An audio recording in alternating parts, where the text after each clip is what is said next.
پوچھنا تو ان سے ہے جو آپ نے ایک مسائل اور شکایات کی ایک طویل فہرست قوم کے سامنے اپنے تعارفی کلمات میں رکھی ہے، آخر کوئی تو جواب دے کہ ہم ایوب خان کے زمانے سے یا اس سے پہلے بھی آپ چلے جائیں کہ ساری دنیا میں ہمارا مقام تھا، ہماری عزت تھی. اور میں مزید پیچھے نہیں جانا چاہتا. 1988 میں جب ایک دور ختم ہوا اور اس کے بعد ایک لولا لنگڑا جمہوری دور جس کو کہتے ہیں جمہوریت کا انتقام شروع ہوا، تو اس وقت کا موازنہ دیکھیں اور آج کا دیکھیں. اس وقت ٹرینیں چلتی تھیں، وقت پہ چلتی تھیں، اربن ٹرانسپورٹ تھی، بسیں چلتی تھیں، کوئی پرائیویٹ اداروں میں جانا پسند نہیں کرتا تھا. ہمارے تعلیمی ادارے بہت اعلیٰ درجے کے تھے.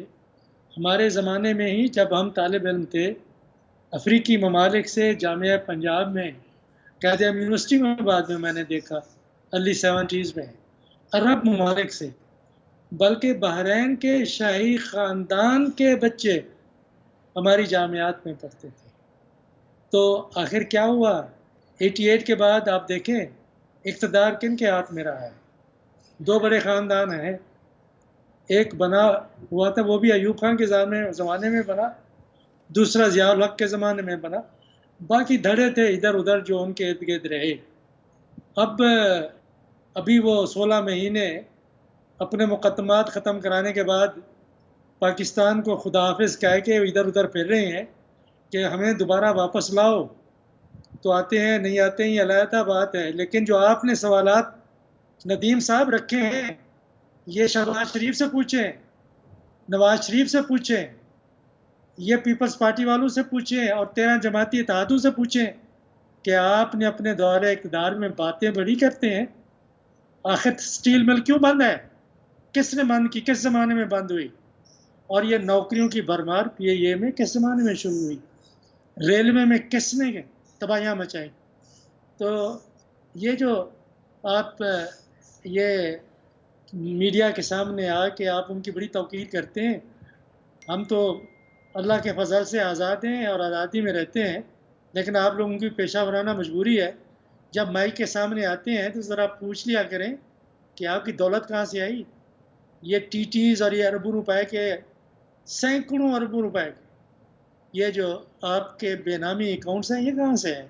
اور یہ مقدمات جس طریقے سے ختم کرائے گئے ہیں اپنے بندے لگا کے ایف آئی اے میں، احتساب بیورو میں، ہر جگہ کے اوپر، یہ سوالات آپ کے پوچھنے کے ہیں. ہمیں تو کبھی کبھار موقع ملتا ہے نہیں. اس میں تو ہم رسول بات بخش کر رہے رئیس صاحب بہت ساری چیزیں جو ہیں پھر اس میں سے وہ اس نوعیت کے سوالات نکل آئیں گے اور ہم اس سے ہٹ جائیں گے.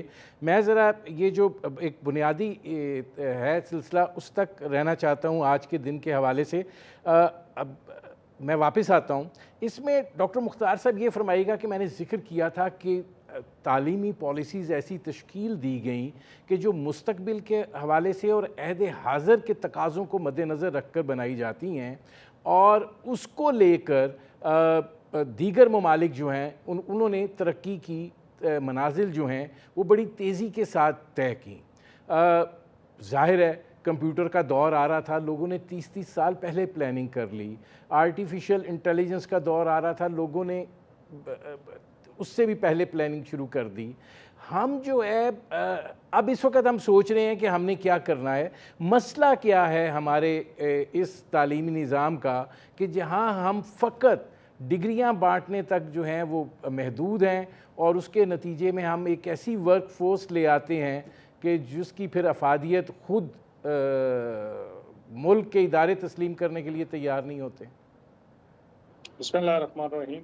تھینک یو ندیم صاحب، آپ کو، پروفیسر رئیف صاحب کو، ساری قوم کو آج یہ یوم آزادی جو ہے ہمارا 76 وہ مبارک ہو. پازیٹیو نوٹ سے شروع کرتے ہیں.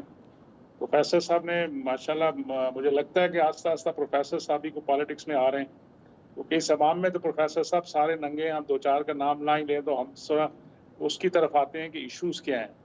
دیکھیں سمپل سی بات ہے ندیم بھائی، ہم نام کے مسلمان ہیں، اللہ کو تو مانتے ہیں، اس کی نہیں مانتے. ہم قائد اعظم کے اس کی آج 14 اگست کو اس کا نام لے کے بڑا سیلیبریشن بھی کرتے ہیں، لیکن قائد کے جو فرمودات ہیں یا انہوں نے جو بتایا تھا اس کو نہیں مانتے.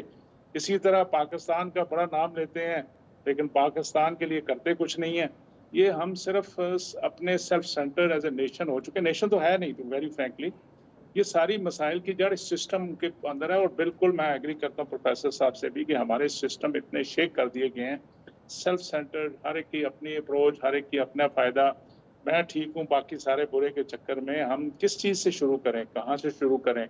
آپ نے بالکل صحیح کہا. ہمارے بعد ملک بنے ہیں اور ہم سے چھوٹے ملک ہیں، ہم سے کم ان کے پاس ڈائنامک لوگ ہیں، ہم سے کم ان کے پاس ریسورسز ہیں، لیکن وہ دنیا میں عزت کے ساتھ ترقی کر کے آگے جا رہے ہیں کیونکہ وہ ایک قوم ہے، ہم قوم نہیں ہیں. آج میں بڑے دکھ سے کافی سالوں سے یہ کہہ رہا ہوں بار بار کہ 47 میں ایک قوم کھڑی ہوئی، قائد اعظم علی محمد علی جناح کی سربراہی میں اللہ نے ہمیں ایک ملک دے دیا. اور 27ویں کی رات کو اتنے سال، آج 76 سال گزرنے کے بعد ایک ملک کے قوم کی تلاش میں ہے. تو بنیادی ایشوز کو ایڈریس کرنا چاہیے. یہ ایشوز ہیں، تعلیمی نظام لے لیں، یونیورسٹی کا نظام لے لیں، ہمارا بیوروکریٹک نظام لے لیں، آپ میڈیا کا نظام لے لیں، ہم ایجوکیشن کا نظام لے لیں. کہیں بھی ہمارا فوکس وہ نہیں ہے جو ہمیں کرنا چاہیے، جو ہمارے ملک کا فائدہ ہو، ہمارے سیکٹر کا فائدہ ہو. ہمارا صرف سارا فوکس یہ ہے کہ میرا فائدہ کدھر ہے، میرا فائدہ کدھر ہے. اور اس فائدے کے چکر میں ہم ایک دوسرے کو بھی برا کہتے ہیں. ایسے پبلک کے ڈومین میں ایک ہائپ کریٹ کرتے ہیں کہ چلیں ہمیں کوئی زیادہ ووٹ مل جائے، ہمیں کچھ لوگ اچھا کہہ لیں. ورنہ مسئلہ ہم سارے اس امام میں ننگے ہیں، ہم سب کا قصور ہے، ورنہ پاکستان کی آج یہ حالت نہیں ہونی چاہیے. اور یہ تھی ناظرین ہماری گفتگو جاری ہے. وقت ہوا ایک مختصر سے کمرشل بریک کا. ملتے ہیں اس وقفے کے بعد.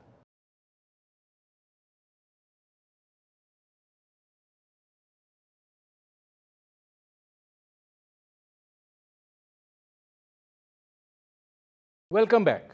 اب رسول بخش رئیس صاحب ذرا ہم اس طرف آتے ہیں سیاست سے قطع نظر کہ دیکھیے جڑی ہوئی چیزیں تو ہیں، اس سے کسی کو انکار نہیں ہے، لیکن مسئلہ یہ ہے کہ ہمارا تعلیمی نظام جن اصولوں پر وضع ہونا چاہیے تھا نہیں ہو پایا. پرائیویٹ تعلیمی انسٹیٹیوشنز آئے، بڑے عالی شان آئے، بڑے زبردست آئے، لیکن وہ بھی جو اس وقت کی ضرورت تھی، جو کہ کیش اسٹوڈنٹ ہو سکتا تھا، اس کو لے کر چلتے رہے. جو مستقبل کی منصوبہ بندی ہوتی ہے جو کئی ممالک نے کی، اور آج ان کے لوگ جو ہیں وہ بین الاقوامی سطح پر بہت بہت بڑی کمپنیوں کے سی اوز ہیں، ان کے اوپر چھائے ہوئے ہیں، وہ اس طرز کا ہم سلسلہ جو ہے وہ نہیں شروع کر پائے.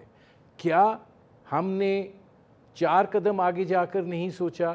ہم جہاں کھڑے تھے وہیں سوچتے رہے اور اسی کے مطابق منصوبہ بندی کرتے رہے؟